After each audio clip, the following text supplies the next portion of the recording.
Hey guys, Dr. John Mark Chesney here from Simply Physio. Today we're going to be talking about how to stand up comfortably, especially if you're having knee pain, knee soreness, knee stiffness. Give you some tips, some recommendations, some things that you can try to improve your ability to stand up without your knee bothering you. So first of all, one thing you may have heard, there's a term called theater knee. So theater knee is what it sounds like is somebody who's been sitting at a theater watching a movie. The idea is that you've just been sitting for a while, that when you go to get up, you can have a lot of knee pain, stiffness, soreness. And what's going on there is the longer that you sit, you have synovial fluid in your knee. So this fluid doesn't coat the knee continually when we're in static positions or stationary for a while, such as watching TV or at the theater or sitting for a long meal.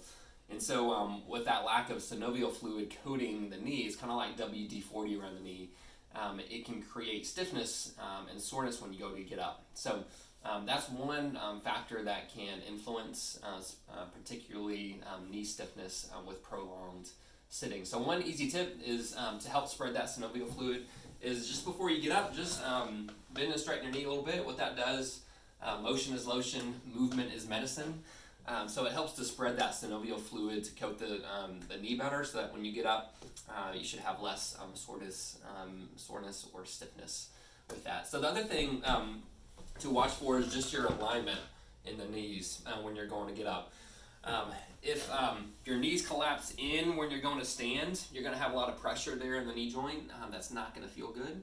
And so we want to watch just how our knees are positioned, really with your knees over your legs. And as you're pressing up, it's common for the knees to dive in. So one thing that you can do, an exercise to work on improving both your hip strength and your knee position, is you can press on the outside and just try to activate the side of your thighs by pressing into your hands. You can do that a few times just to kind of feel the muscles here through the side of your legs contract.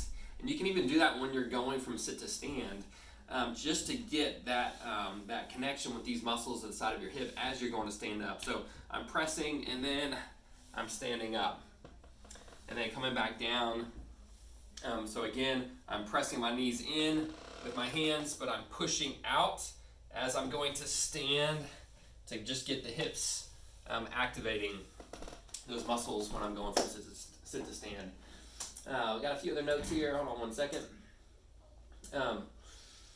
All right.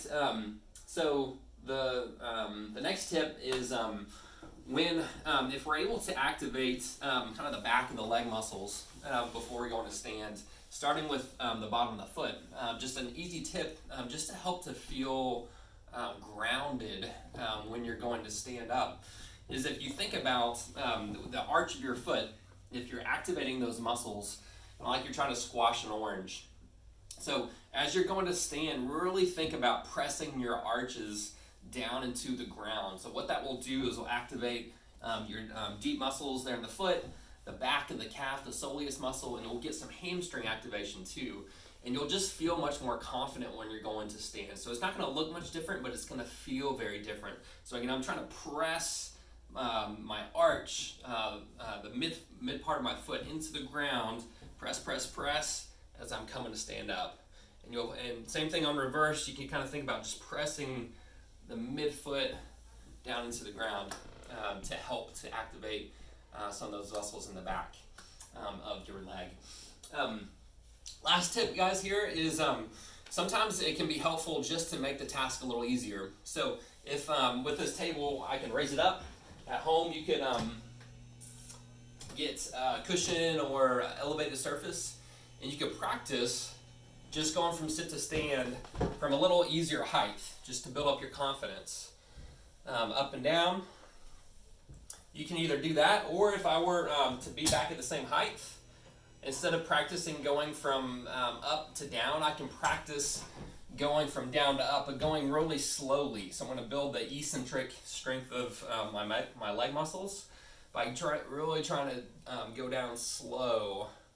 Then I could push my hands back up if I needed to, Really trying to go down slow. You can think about what we talked about with the legs, not letting the knees come in, kind of pressing out, back like that. So guys, a lot of tips there that you can use to incorporate into helping you be able to stand up without the knee pain that you're dealing with. Thanks for tuning in, guys. Again, this is Dr. John Mark Chesney from Simply Physio.